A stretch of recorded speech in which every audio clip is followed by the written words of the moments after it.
शिंगयू station पहुंच गई और इसने अगली सुबह की टिकट ले ली ताकि वो इस शहर से हमेशा के लिए चली जाए। लेकिन इसके पास इतने पैसे भी नहीं कि ये जाके किसी होटल में स्टे कर सके, सो ये स्टेशन पर ही सो गई। अगले दिन जब ये नींद से उठती है तो देखती है कि इसके पैसे तो चोरी हो चुके हैं। ये देख शिंगयू परेशान हो गई। पुलिस को रिपोर्ट नहीं कर सकती क्योंकि मॉम डैड ने ऑलरेडी रिपोर्ट जो लिखवा रखी है।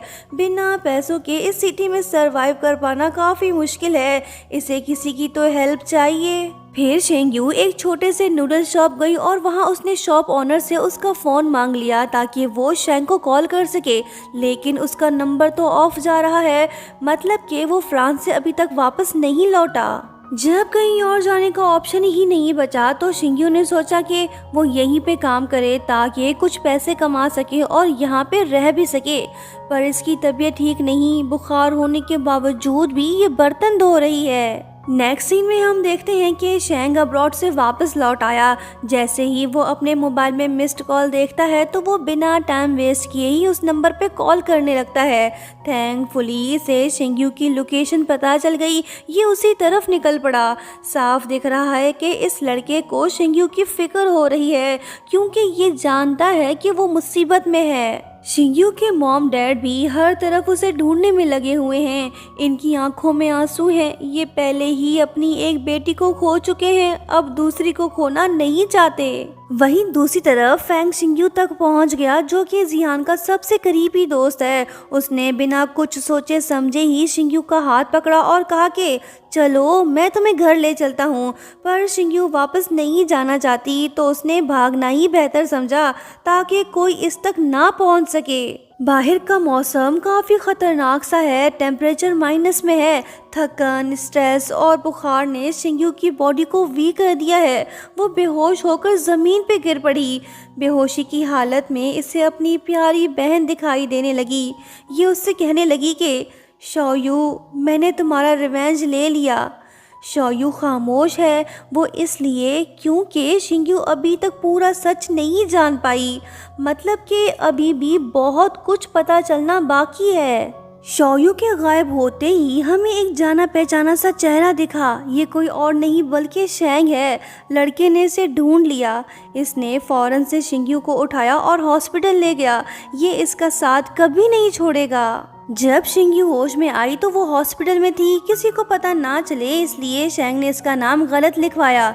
शिंगयू खामोश है, ये शैंग से बात करने की हिम्मत नहीं जुटा पा रही।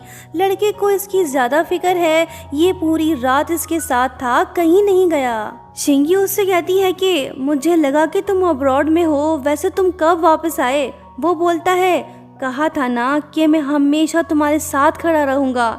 ये बात तो दिल को छू देने वाली है, लेकिन शिंगयू का दिल फिलहाल मसलों में उलझा हुआ है। इसके चेहरे पे हल्की सी मुस्कुराहट के अलावा कुछ नहीं। तभी इमरजेंसी रूम में एक नए कपल को लाया गया जो कि काफ़ी इंजर्ड थे। उन्हें देख शिंगयू का दिल कांप उठा। इसे कंफर्म तो नहीं कि वो जिहान है, लेकिन फिर भी इसका दिल घबरा गया। बाद में जब शैंग से बताता है कि वो जिहान नहीं था तो ये बात जान के शिंगयू सुख का सांस लेती है। इसका मकसद सच सामने लाना था, ना कि किसी को नुकसान पहुंचाना। शैंग इस बात को समझ गया कि शिंगयू नहीं चाहती कि इसके मॉम डैड से ढूंढें, सो इसलिए ये इसे अपने घर ले जाना चाहता है ताकि शिंगयू सेफ रह सके। दोनों का घर ज़्यादा दूर भी नहीं, किसी को शैंग पे शक भी नहीं होगा। शिंगयू को इस लड़के पे ट्रस्ट है, तभी तो ये इसके साथ जाने को तैयार हो गई। दोनों घर पहुंच गए। शैंग अपने नए कपड़े शिंगयू को देता है ताकि वो पहन सके। लड़की इसे शक भरी नजरों से देखने लगी। लड़का भी समझ गया कि ये गलत समझ रही है, सो ये कहने लगा कि ओ लड़की, ज्यादा मत सोच, ये ले पहन ले। ये बोल के वो बाहर चला गया। नहाने के बाद शिंगयू शैंग के घर को देखने लगी। इसका घर इतना भी गंदा नहीं जितना पहले हुआ करता था, मतलब कि लड़का सुधर गया है। नाम लिया और बंदा हाजिर हो गया। दोनों साथ बैठ गए। शिंगयू काफ़ी सैड है। इसने जो किया उसका इसे कोई पछतावा नहीं, इसे बस अपनी बहन का गम सताए जा रहा है। शैंग इसका हौसला बढ़ा रहा है, साथ ही इसकी हिम्मत की तारीफ भी कर रहा है। जो हो गया सो हो गया, अब आगे के बारे में सोचना होगा।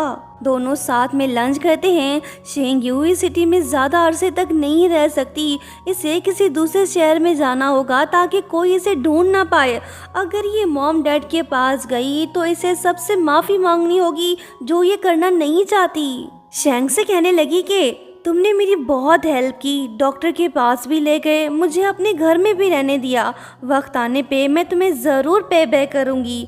ये बात सुन के लड़के का मूड तो ऑफ हो गया, कहने लगा कि इसका क्या मतलब, तुम्हें ये लगता है कि मैं ये सब पैसों के लिए कर रहा हूँ? अब जबकि तुम दूसरे शहर जा रही हो तो मैं भी तुम्हारे साथ चलूँगा, गलत मत समझना।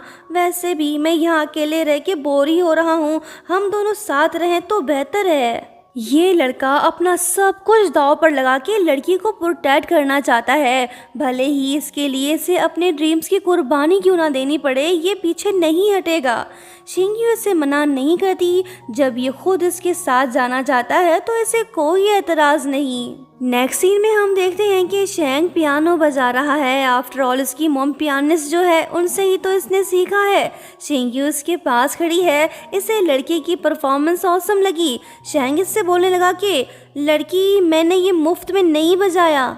शेंगयू के पास तो कुछ नहीं, बस एक लॉकेट है जो इसने शेंग को दिया। कहने लगी कि इसकी कीमत ज़्यादा तो नहीं, पर ये मेरा लकी चार्म है, मैं हमेशा इसे अपने पास रखती हूँ, लेकिन अब ये तुम्हारा हुआ, तुमने मुश्किल वक्त में मेरा साथ दिया, उसके लिए थैंक्स। शेंग का दिल खुश हो गया, ये इस टोकन ऑफ लव को संभाल के रखेगा। बदले में ये शेंगयू को विंड चाइम देता है। लड़की को इसका गिफ्ट पसंद आया, ये मुस्कुराने लगी और लड़का भी इसे देखने लगा। लड़की शर्मीली टाइप की है, कहने लगी कि मैं सोने जा रही हूँ। शेंग ने अपना बेड इसे दे दिया, ये खुद नीचे सो गया। इसने रूम के बीचों बीच पर्दा लगा दिया ताकि शेंगयू सुकून से सो सके। अरे पर्दा तो बेपर्दा हो गया। जब नज़रों से नज़रें मिली तो दोनों घबरा गए। वैसे ये बंदा है शरीफ, इसने करवट बदल ली। कहने लगा कि अगर तुम्हें नींद नहीं आ रही तो मैं तुम्हें स्टोरी सुना देता हूँ। शेंगयू, क्या तुम्हें याद है कि हम पहली बार कब मिले? शेंगयू तो यही समझ रही है कि इनकी पहली मुलाकात पेड़ के नीचे हुई थी, लेकिन ऐसा नहीं है। कहा था ना दोस्तों कि ये लड़की इसका सीक्रेट क्रश है। दरअसल बात यह है कि 5 साल पहले जब शेंगयू अपनी बहन से मिलने थिएटर गई तो तब शेंग ने उसे देख लिया था। शेंगयू डांस करने लगी। जो लड़का चोरी छुपके से पियानो बजा रहा था वो कोई और नहीं बल्कि शेंग था। इसे पहली नज़र में ही शेंगयू से प्यार हो गया। बस उस दिन के बाद इसने शेंगयू को फिर कभी नहीं देखा। फिर एक दिन वही लड़की इसे पेड़ के नीचे मिली जिसे ये काफ़ी टाइम से तलाश कर रहा था। किस्मत ने इन दोनों को फिर से मिला दिया। जब शेंग शेंगयू को ये सब बताता है तो वो हैरान रह गई। उठकर कहने लगी कि क्या तुम मुझे ताड़ रहे थे?